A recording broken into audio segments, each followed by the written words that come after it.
I am Cleopatra, Queen of Egypt, a title that commands respect, yet my heart tells a different tale.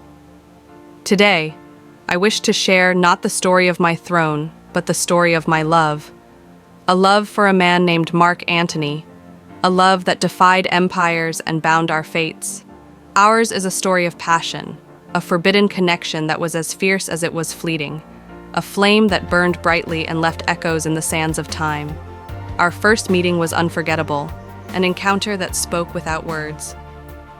I arrived in all my glory, a queen dressed for a conqueror, my barge adorned with the riches of Egypt. He waited on the shore, a Roman general, known for his strength, his valor. Yet, as our eyes met, I saw something more, a curiosity, a spark that mirrored my own. In that moment, I knew we were destined for something greater than ourselves.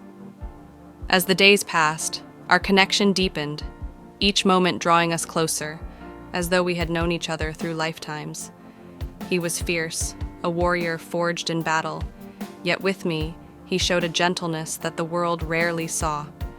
We shared dreams, hopes of uniting our empires, visions of a world that would bend to our will. These were the golden days, days when we laughed under the stars, when he saw beyond my crown to the woman I truly was. With him, I was no longer just a queen. I was Cleopatra, and he was the man who held my heart. But our love was never meant to be simple. Rome saw me as a threat, a foreign queen who wielded too much influence over one of their own.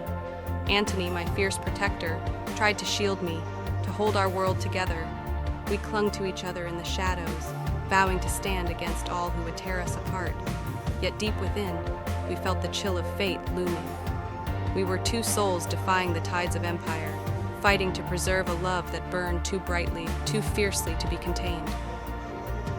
When war came, we faced it together, side by side. The Battle of Actium was chaos, a maelstrom of fire and fury.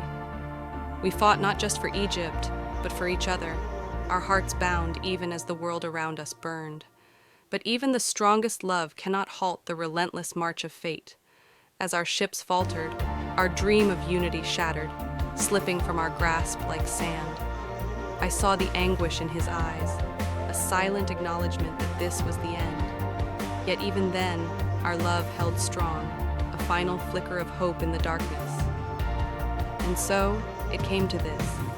As he lay in my arms, I felt the last warmth of life fade from him, a part of my soul slipping away with his final breath.